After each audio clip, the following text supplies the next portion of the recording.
He first came down under in 2007, a part of a short-term loan deal with Sydney FC. Though having spent his recent years playing with the Newcastle Jets, Michael Bridges now plans on being in the area on a permanent basis, having taken a shining to the lifestyle and the brand of football. Well, Michael, thanks for your time. Your football career has taken you to many clubs over the years, though you seem to have really embraced your time at Newcastle. Yeah, it was. I always wanted to come back to Australia many years ago after being with Sydney FC, and the opportunity arose. We were due to go to Portugal and play for a team called Naval, and the opportunity arose through Harry Kuehl and his agent, who said that Branko Kalina wanted you at the Newcastle Jets and back in Australia. So I ripped up my ticket for Portugal, jumped on the flight and come to Newcastle 3.5 years ago now, and loved every minute of it. Loved the sports side, the family lifestyle, obviously the football. Was the most important thing, and I can just see the A-League growing in stature over the years, and now you've got Del Piero, Emile Heskey, and it's getting bigger and better every year. When you arrived at Newcastle, did you think you would be staying as long as you had? No, it was originally just a 6-month period and a stint, and we realised after we'd been here for a short period of time that the football was going really well. I was playing week in, week out, and we just, like you say, we embraced the community, and the people that were here made us feel so welcome. And the decision was easy. I was offered a new 2-year contract, and I couldn't get the pen on the paper quick enough, and like I say, the rest history, and we're here to stay for good. It's a very young squad at the Newcastle Jets this year. As a more senior figure, what's your involvement been with the team? I've played more of a, like you say, a father figure, and the young boys that have come from the AIS. We're very lucky that we've handpicked the best in Australia to get them here. How long that takes for them to start showing it on the park at the first team level, we'll wait and see. But like you say, the coaching, there's a few of them have already made impacts, and I've just basically been mentoring them, taking these kids under my wing, giving them advice, doing extra training with them regarding shooting and tactics, as and when required and as and when asked. And like you say, I've always been one that was embraced as a kid. There were senior pros, took you under their wing, and you always remember them players that did that for you. So I always said I would be one of them guys, and the kids can talk about me for years to come, saying he was an alright guy. Has there been a few nicknames thrown into the mix with your senior status? Quite a few, yeah. Old man, old legs, wrinkly, grandad. Connor Chapman always calls us grandad, and yeah, you get it, but I give it. Don't worry, I give as good as I get. What do the young players think of having two former English Premier League players in the squad with yourself and Emile Heskey? I don't know what they think personally, but if it was me, I would see it as a great opportunity to learn off two wise heads like that, and two guys that have been there and done it.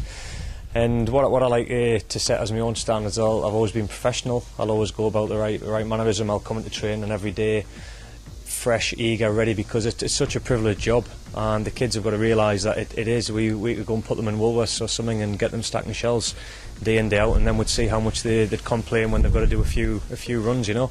And that's the way I look at it. So hopefully they see the professionalism of us at 34 years of age, and they try and get something off that and take leaps. In terms of the A-League itself, how has it evolved from when you first played with Sydney FC up until now? Hugely. The Marquee players obviously at the time was Janino, Dwight York's been here, but the standard of football wasn't as good as what it is now, and that's the two things. The coaching has gone up no end, and there's proper accreditations that the coaches have got to meet now to manage the A-League teams, and that's shown from the players that have been involved, their standards increased, and the young kids that are coming through. So all in all, it's just gone up 100%, I'd say, and on a global scale. Del Piero, Heskey, the world are talking about these players now, and it's put the A-League on the map, and the expansion of teams, there's more derbies now, the Melbourne derby, Sydney derby, and things are just getting bigger and better, and it's great to see. You played England's under-18s and also 21s, then selected in the England's World Cup squad in 2002, all before injury struck. Is there a side of you that sometimes ponders what may have been? Yeah, there is, of course there is, and it was devastating because at the time Sven-Goran Eriksson had just taken over, and Sven decided to get rid of all the old guard like Paul Ince, Shearer, Teddy Sheringham, and he decided to go with the younger mob for the next World Cup. And obviously myself, Michael Owen, Heskey, had all been branded in this bunch of players, along with Rio Ferdinand and Frank Lampard, Joe Cole, Steven Gerrard. So it was a great bunch of players, and like you say, I look back and think what could have been. And in the same token, I wouldn't have met me wife and had the kids. I was injured at the time and went back to live with my parents. And at the time, by pure coincidence, bumped into my wife Kate, and like you say, the rest history. So would I have met this lady, or would I have played for England? I would have rather played for England. What are some of your fondest memories in terms of the EPL? My fondest memories personally had to be the European adventures we had, qualifying and finishing third in the Premier League. That was just a great year that we had, and we qualified for the Champions League that year. But to finish third was just an unbelievable experience from my first year in the Premier League with Leeds, scoring the 22 goals that season and finishing second top scorer in the league. And then the highlight for me was the second game, scoring a hat-trick for Leeds United against Southampton, which took so much pressure off me as a young kid. I was 18 or 19 years of age, £5 million price tag. Leeds just lost Jimmy Floyd Hasselbank to Atletico Madrid, and I was just thrown in the deep end of David O'Leary, and it was see if you can swim, son. And the first game, no goals; second game, 3 goals, and the fans had embraced us at that point. You also made some mates at Leeds with some Aussie folk in Harry Kewell and Mark Viduka. Yeah, Harry's one of my good mates and still is. Just had a message off him today, actually, just chatting and laughing. We always keep in contact. But it's just great. We live in the same cul-de-sac, houses next door to each other.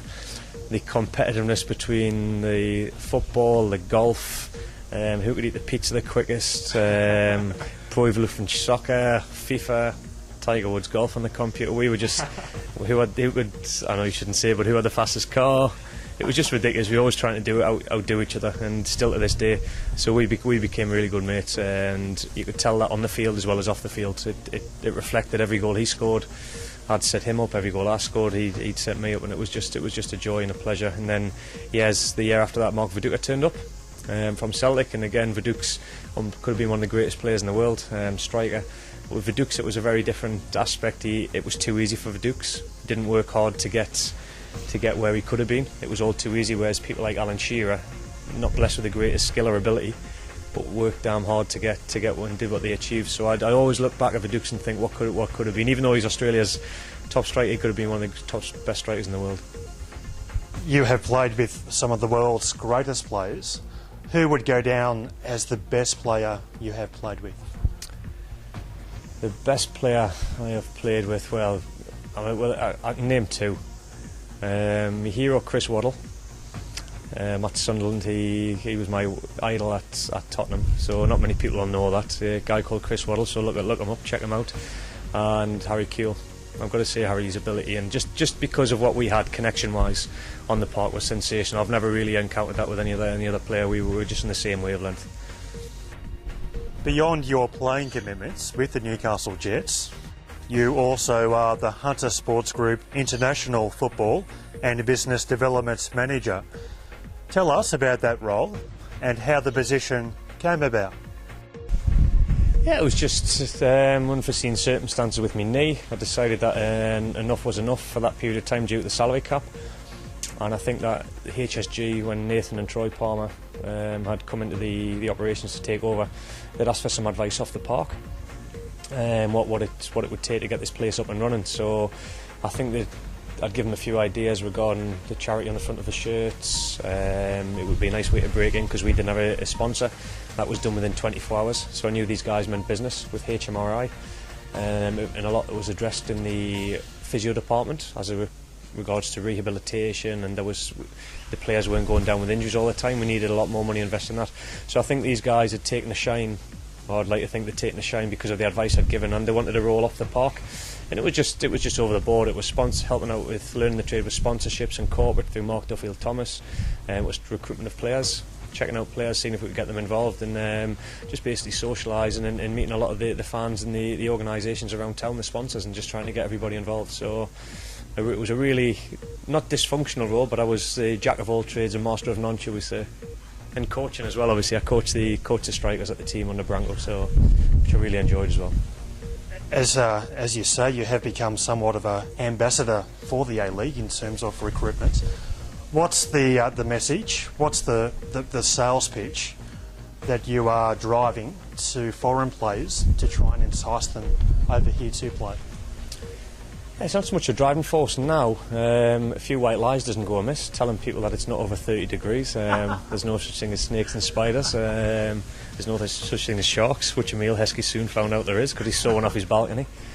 I mean, listen, everybody knows it. I just say it's a development league, and the reason it's easier for all the players to come here once you get over 32 is there's less games. I'm honest with them. I say there's less games. You're playing in the heat. You're not playing in -6 degrees where your body needs to warm up. You're doing all these. You're not playing 50 to 60 games a season, and you're getting a lovely, a nice long off season. So the body's got time to recover, and there's 1 game a week, and we're not playing 3 games a week. And it's a massive demand. And like I say, Del Piero's here, Emil's here, myself, Schweinsteiger, Central Coast Mariners, 38. So it's like you say, Robbie Fowler loved it as well, and that's the driving force. And what I was saying to Emil, he can actually not relight his career here, but he can be seen as a huge figure here, whereas in England now you're not so much of a huge figure. You're always getting a bit bagged for every game you play. He didn't score.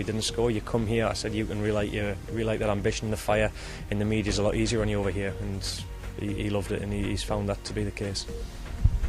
Is there something the FFA could be doing better to entice more marquee players to the A-League?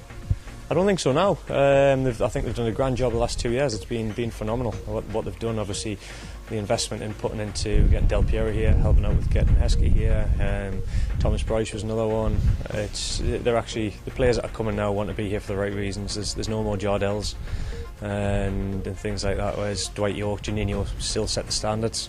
Robbie Fowler came out here, did a job, but the way they're going, it's fantastic, and like you say, credit them for what they've done this year. And I'm just pleased now that we've got the new head of the corporations coming, the new CEO. Is it Gallop? Yeah, correct. Gallop's coming, and it's just a breath of fresh air. They've got the TV rights now going on free to air, which I've been complaining about for the last 2.5 years. I couldn't believe that it wasn't on free to air, and it's great to see. A lot of sports these days have embraced video technology. What's your stance on it, and do you think football should implement it? Goal line technology? Yes, definitely. Free kicks and little niggles and things, no. Leave them. If you want to analyse it after the game for red cards, yeah, as they do. But goal line technology is a must. The amount of money that floats around football around the world now is, you're talking 50 million for a one-off game sometimes now, and it's a hell of a lot of pressure for one man to make that decision.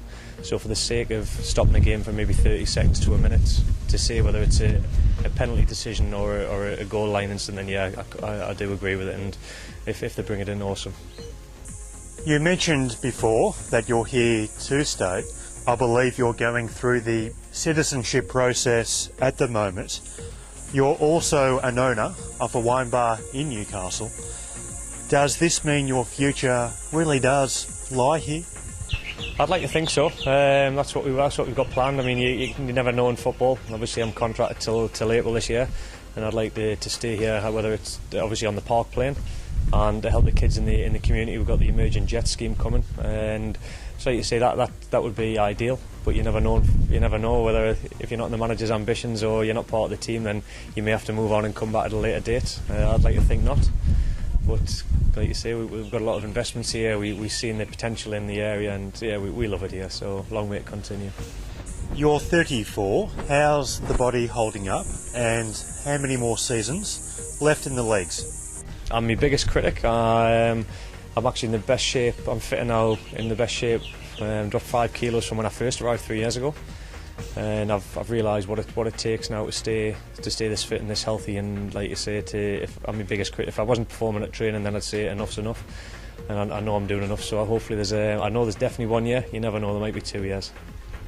Finally, all sporting teams seem to have their fair share of pranksters, of which I believe you have led the charge over the years. What's the best you have managed? The best I've ever managed had to be back in England. There was a guy called Kieran Dyer.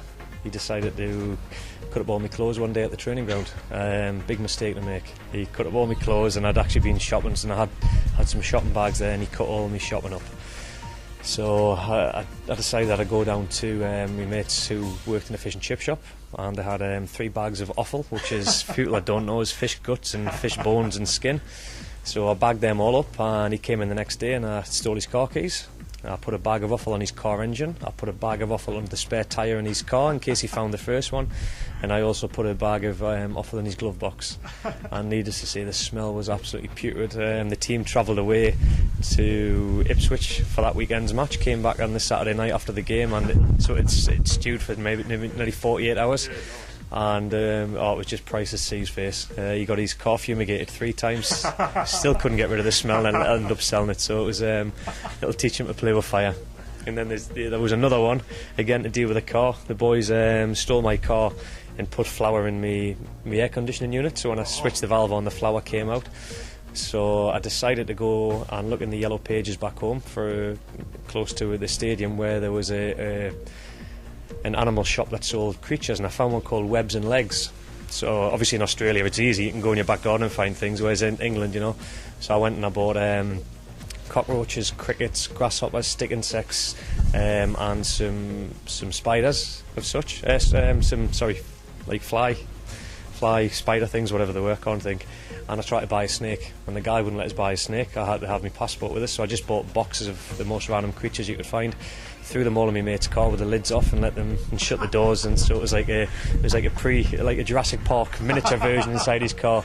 And the icing on the cake was 3 weeks later he pulled into the training ground, and you could still hear the cricket noises coming out of his car. They weren't under his. It was brilliant. So yeah. Oh, that's a very good yarn to end things on. Michael, thanks for your time. It's been great chatting. Thank you, Luke. Cheers, mate.